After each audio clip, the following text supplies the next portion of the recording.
JetBlue and Southwest are two of the most popular airlines in all of America, but which is the best and which is the worst? For the first flight of the day, we're actually gonna be flying JetBlue, and I am super excited because I've never flown them before, and you guys won't stop requesting me to fly them. Starting things off, I did the online check-in last night, and we got off to a pretty interesting start because things went well, but super strange at the same time. So after getting the check-in email, I was brought to the main page before agreeing to not having stuff which would blow up the plane, passing on priority security, and then I was brought to the seat selection where they wanted me to pay over $100 just to pick. So I decided to skip this and finish the check-in process instead. So technically I'm all checked in, but we don't have a boarding pass, so I have to head inside the terminal and do that right now. And fingers crossed I have a good seat because there was no way I was paying $120 just to pick one. After making my way into the airport, I noticed things were super busy, so I made my way towards the empty kiosks. After scanning my passport and making sure all of my information was correct, I ended up getting my boarding pass, but there was a slight issue.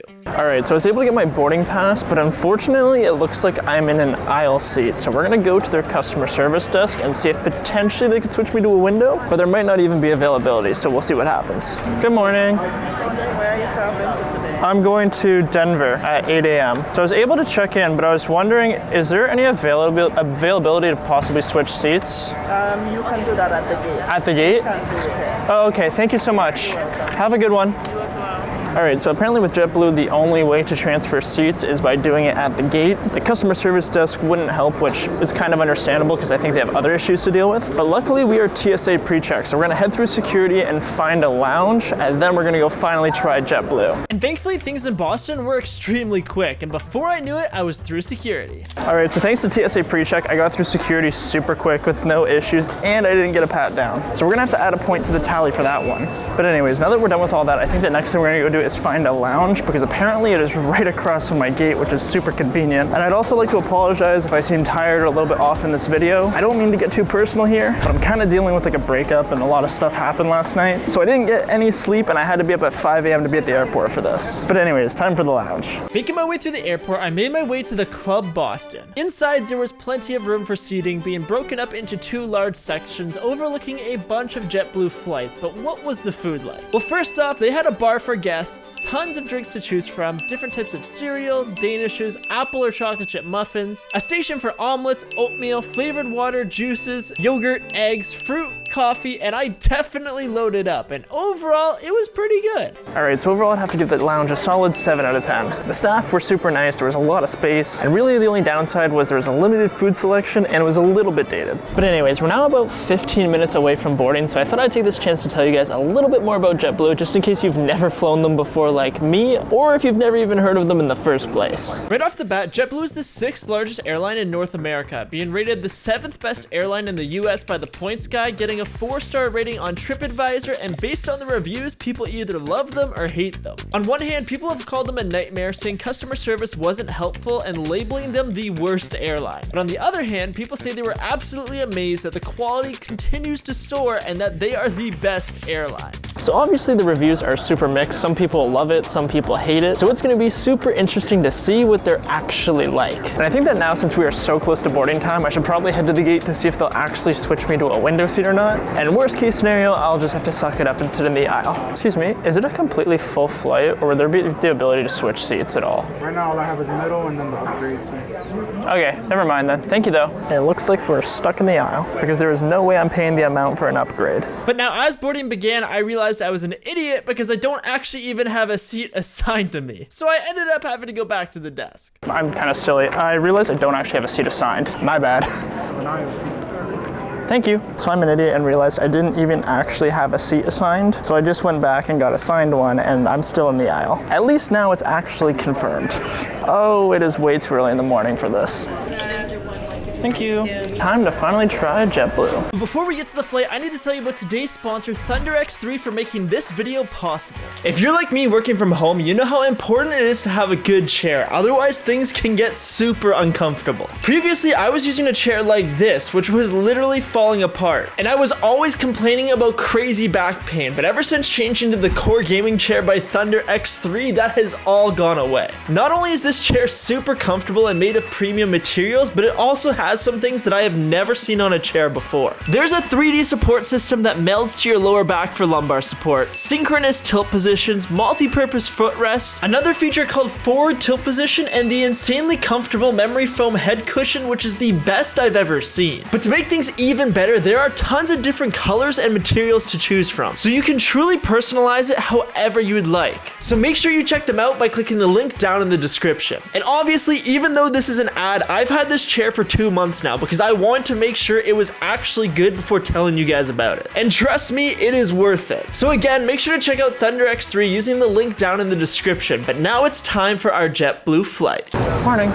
Making my way through the cabin, the first thing I noticed was how the seats were in a 3x3 all the way, which actually looked pretty nice, but after making it to the very back of the plane, I had arrived at my seat. Right off the bat, the first thing I noticed was the in-flight entertainment, which tends to be rare on domestic flights, but how about the seat? While doing the comfort test, things appeared to be quite good, with things being on the comfier side, and making my way under the seat, there was a ton of room for bags, and the same could be said for the overhead bin as well. But probably the best part was that there was a ton of legroom, especially for me being only 5'8". Alright, so far things are pretty good. The seat's quite comfortable. There's actually a surprising amount of legroom. There's a lot of storage under the seats for bags, which is great. The seats are actually pretty wide, so you're not even like shoulder to shoulder with people, which is awesome. Folks, I apologize for the delay. Got a little, one of our computers is not playing nicely.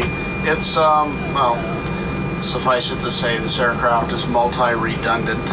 So one of them in op we can actually fly the airplane with. Unfortunately, there's paperwork associated with it. So I am writing as absolutely quickly as I can with our maintenance department, but we'll have you on your way in just a couple of minutes. Okay, maybe things aren't going as good as I thought. So one of the flight computers appears to not be working, so I assume that means we're just gonna fly on the backup and hope that one doesn't fail. You know, now I'm slightly concerned. And because of the flight computer being down, for some reason the in-flight entertainment wasn't working as a result, so hopefully that gets fixed. But in the meantime, let's explore some more. Checking out the armrest, there was a remote to control the TV and a button to make the seat recline, which gave some pretty decent pitch considering I was at the very back. Now bringing my attention back to in front of me, I noticed that this seat came with a pouch for drinks and a normal pouch for the other stuff, which is honestly a genius idea that every single other airline should put in their planes too. Looking around some more, I was also quite impressed with just how clean this flight was in places which are normally messy. And checking out the reading lamp and AC, I was also stoked to see that both of those were working. But then the lights suddenly began dimming as we finally pushed back from the gate. For the first flight of the day, I was taking a 4.5-hour trip from Boston to Denver, Colorado, and after making it to the runway, it was time for takeoff.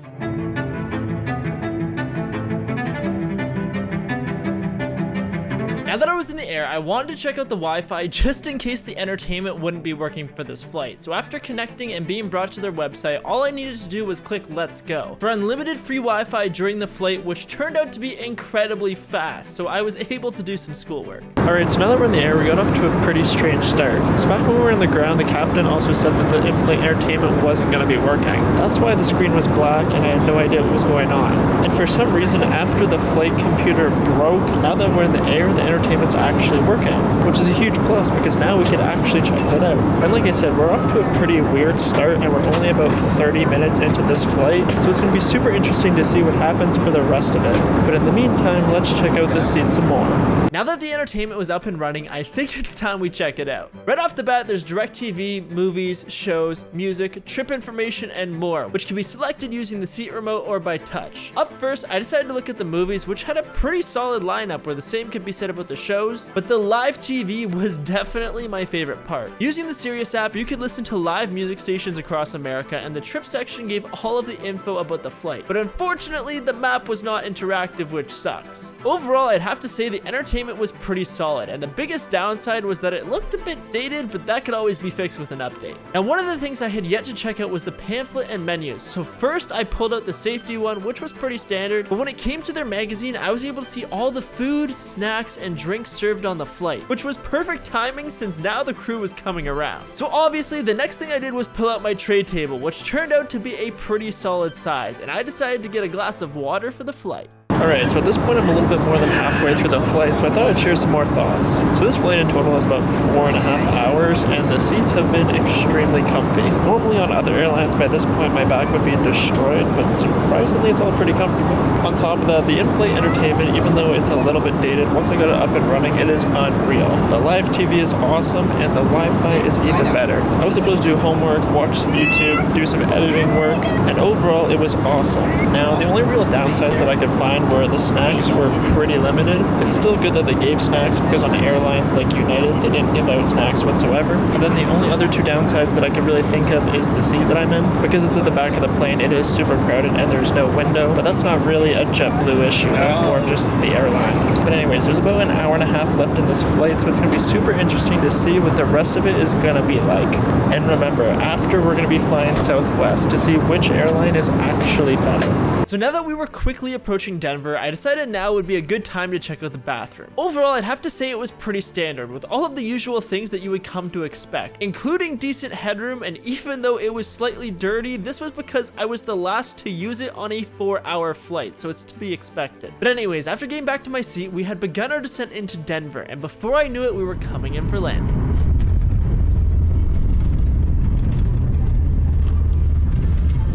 And remember, this was only the first flight, and now it's time to fly Southwest to see which airline is actually better. Alright, so now that we're done the first flight on JetBlue, which was unreal, it is time to try Southwest. Literally, so many people have been telling me to try Southwest, and I have never flown them before, so I have no idea what they're gonna be like. But last night when I was doing the check-in process, it was super weird. And that's because they never sent me a check-in email, so I just had to go to their website, put in my information, and then I was all checked in, which was surprising because JetBlue had so many more steps. So apparently with Southwest, there's boarding groups and you don't actually have an assigned seat and it's a total free-for-all. And because I couldn't get my boarding pass last night, let's head inside the airport so we could actually get one. This is going to be interesting. After making my way into the airport, I came across the Southwest check-in area before finding myself a kiosk. Now all I had to do was put in my confirmation code, agree that I wouldn't blow anything up, and then I was able to get my boarding pass. Alright, so getting the boarding pass was super easy, but it is still really strange that I don't have an assigned seat. Some people warned me that it was kind of a free-for-all, but I didn't know if that was actually true. So this is going to be super interesting to see how this actually works. But now that I have everything I need, we're going to head through security and check out the lounge, because there was a Centurion Amex lounge, which is supposed to be insane. And we might also explore this airport a little bit, because apparently it's associated with the Illuminati.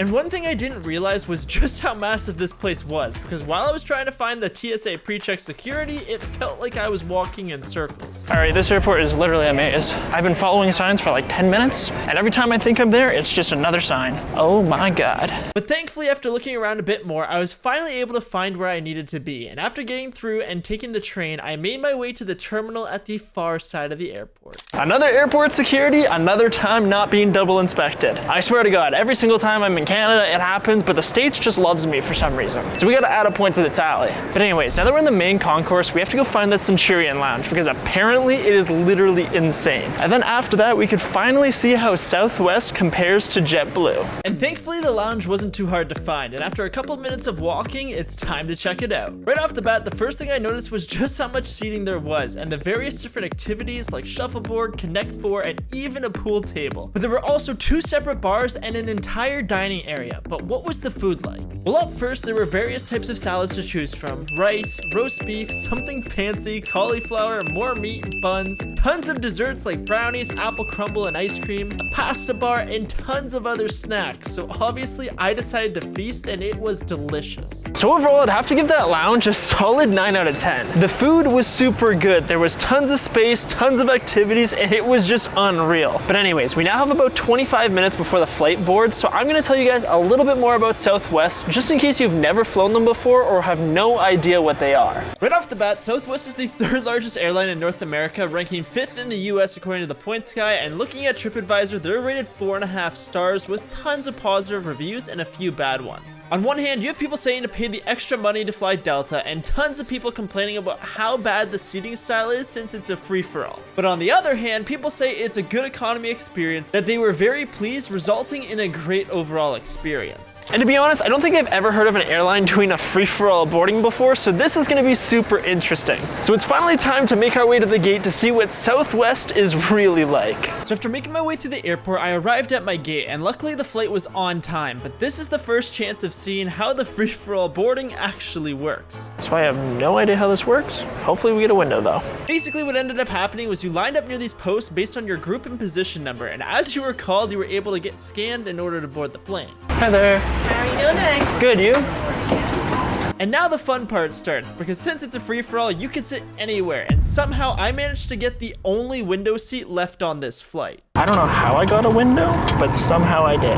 And the worst part is I didn't realize that Group C is the last boarding group. And a super nice lady was talking to me on the way on the plane, and she explained how it worked. That even if you get on late and you find a seat at the front, all of the overhead space is taken. So sometimes people will sit in the front and their bag is all the way at the back, and that is a disaster. But yeah, I got insanely lucky. Also, I didn't realize this. Apparently, how fast you check in for the flight is what group you get picked in. So because I didn't get a second email saying it was time to check in, I literally did it last night. And people who did it right away 24 hours before get an earlier group, which means they get aboard the flight faster, pick their seat faster, and all of that. So if you fly Southwest, that's pretty good to know. But anyways, now that I was on board, it's time to start exploring the seat, which had no in-flight entertainment compared to the JetBlue flight from earlier. And doing the comfort test, things were actually quite comparable to the previous flight, because in my opinion, this seat was just as comfy, and I think the quality of this one was actually a little bit better. Making my way under the seat, there was a decent amount of bag room, which was comparable to the flight on JetBlue, but this one was definitely messier. Anyways, next up I decided to check out the legroom, which seemed to have a bit more than the one on JetBlue, and on this flight it also had a seat which reclines, but I think the pitch was also pretty comparable. But my favorite part was that this plane had super large windows. So the flight attendant just came on the overhead and said that even though there is Wi-Fi, it might not be working. Basically, there's an 80% chance it isn't going to work and a 20% chance it actually will. So let's see. Now at this point, the flight had fully boarded, and after checking out the reading lamp and air conditioning to make sure they both be working, we began pushing back from the gate and started taxiing. For the second flight of the day, I was going to be flying 2 hours from Denver to Las Vegas, and after making it to the runway, it was time for takeoff.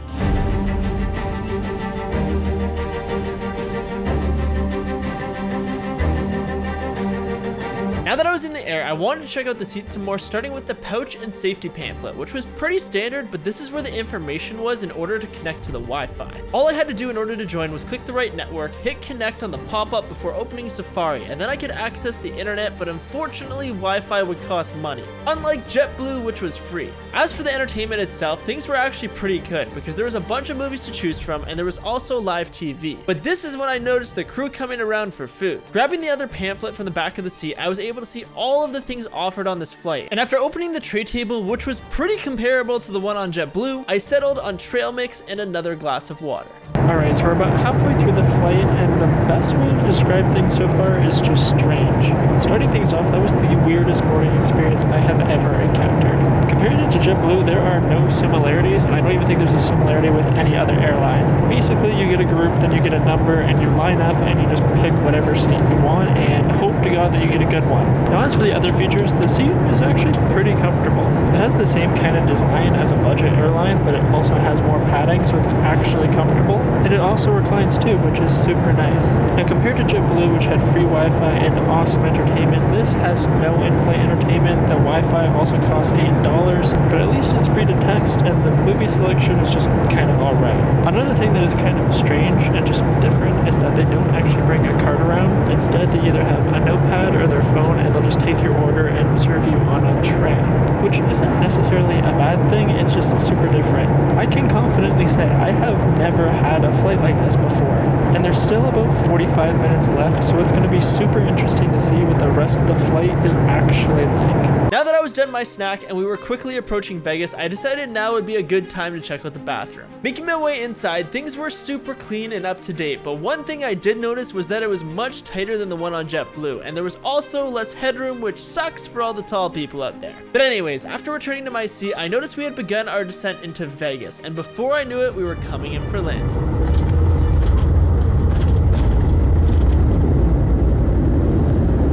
So now one question remains, is JetBlue or Southwest the better airline? Well, I think it really depends on what you're looking for, because if you want something more traditional and luxurious, I'd say JetBlue, but if you want something cheap from point A to point B, then Southwest is a solid option, but I truly hate the seat free-for-all. And if you enjoyed this video, make sure to subscribe and watch this one next, where I compared America's best and worst airlines.